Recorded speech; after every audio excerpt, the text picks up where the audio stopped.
Sometimes things need to burn down to the ground before we can build them back up. Stay tuned, let's talk about it.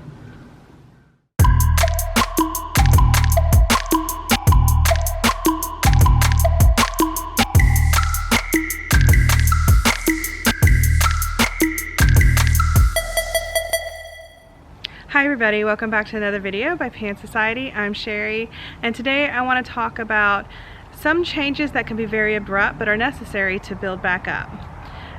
This comes along the lines of a lot of synchronicities that have been happening to me personally in my personal life, and so it took me a while to put a couple of things together. First of all, this all started when there's this computer program that I loved photo editing on, and it organized my photos as well. I loved using it. It was intuitive for me, it was easy, I always had it, but then all of a sudden the company that owns it doesn't update it anymore, and so I thought I could hang in there and not do anything about it, not change it, that it would just keep working for me, and one day it crashed. So not only did it crash, but it took all my photos with it, and to the point that the photos that I had saved, I couldn't open them because they were saved in its specific type of file. So it was just this whole disaster, and I was horribly upset by it, horribly upset, because I banked all on this one program to hold everything forever, and then I always kept saying, oh well, one day I'll get it, I'll move them all over, and I never did, and so I lost them all.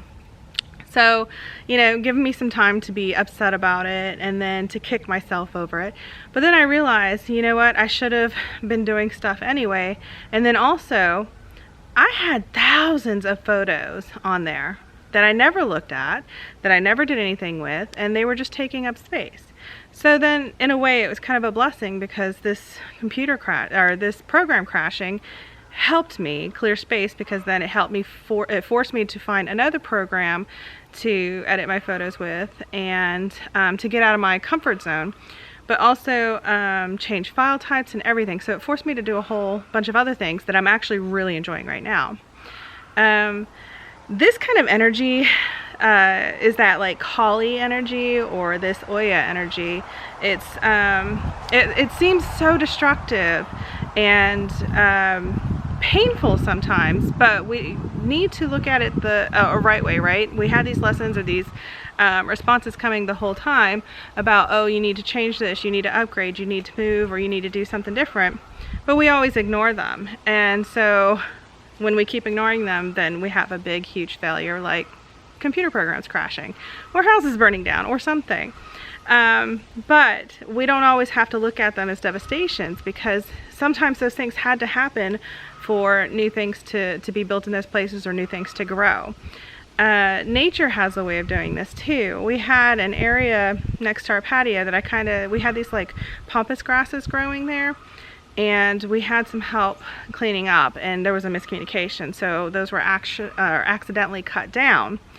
And so I was devastated, because we used that, the chickens hid in it, birds lived in it, there's nests in the spring in there, so I always looked at the wildlife factor of it.